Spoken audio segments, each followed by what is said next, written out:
Alright, so now that the holiday season's over, it's time to start playing catch up with the 2015 movies that I missed.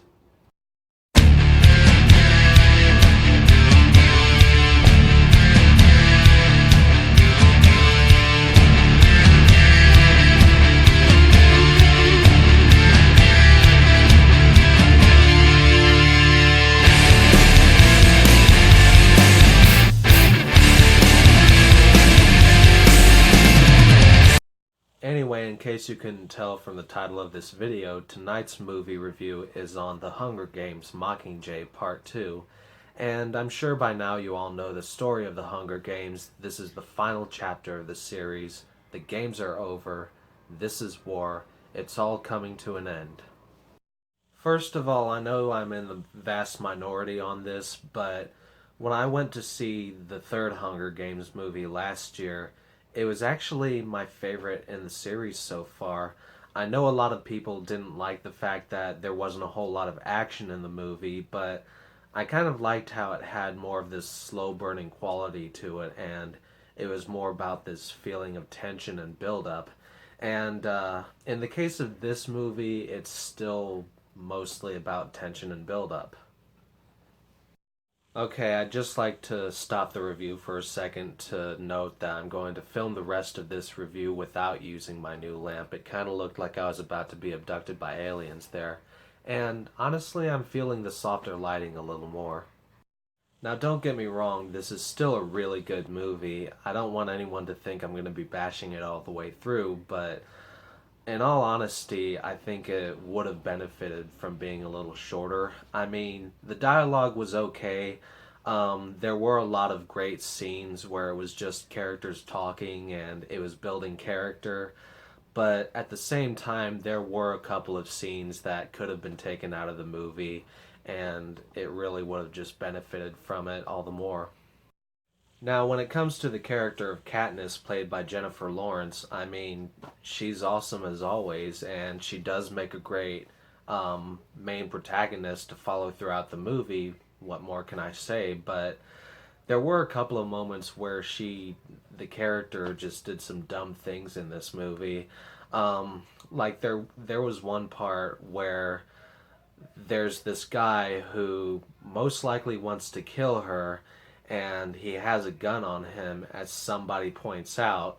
But just because he's been hurt, Katniss rushes over to him to help him, and then she nearly gets herself killed because, obviously.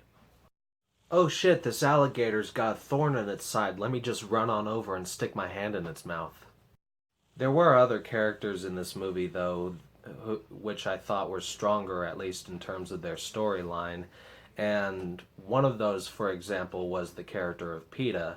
Now, if you haven't seen Mockingjay Part 1 or read the book, first of all, I don't know why you're watching this video in the first place, but second of all, I'm about to get into a little bit of spoiler territory, so if you want to go ahead and skip past the next 30 seconds or so, go ahead. But anyway, at the end of Mockingjay Part 1, Peeta has become this murderous psychopath, only he's not going after everyone, he just wants to go after Katniss and just rip her to shreds. And in this movie, his side of the story revolves around him coming out of that mindset, fighting the urge, and sort of regaining his old personality. And all the while, Katniss is, helping him out with that.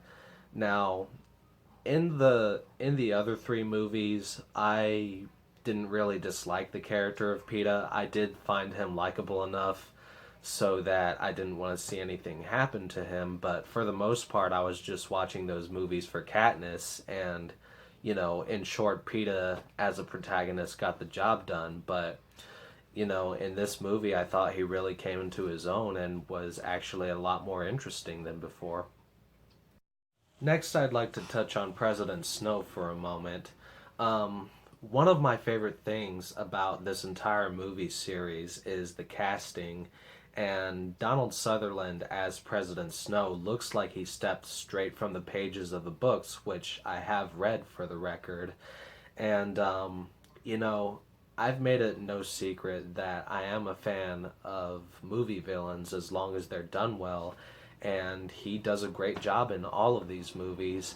And in this one in particular, I can't help but love the fact that even as his kingdom is crumbling and things are coming to an end, and he knows it and feels it, he still, remains this fantastically evil bastard. Now, while I have mentioned that this movie does feel a lot like Mockingjay Part 1 in that it's still a lot of build up and a lot of dialogue, and it's still a bit of a slow burner, there is still some very well done and amazing action in this film. Easily my favorite scene is when it becomes a full-blown monster movie. I'm not going to say much about the creatures, but they were considerably less underwhelming than the CGI dogs from the first film, and they were a lot cooler than the zombies from the new Maze Runner. I'm not going to let that shit go.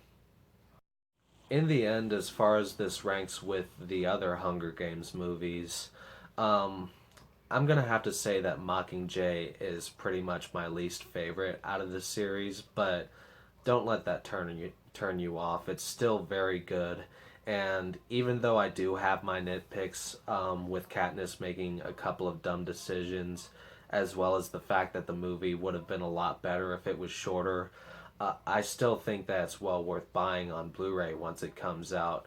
One, just because I've already got the other three movies in my collection and it would just be stupid not to have the whole thing, but also because, again, this is a really good movie. They didn't fuck up too much, so take that for what you will. If you are a Hunger Games fan and you haven't seen this movie yet, then by all means check it out. Anyway, that's all I've got to say about this movie. I hope you all have a good one.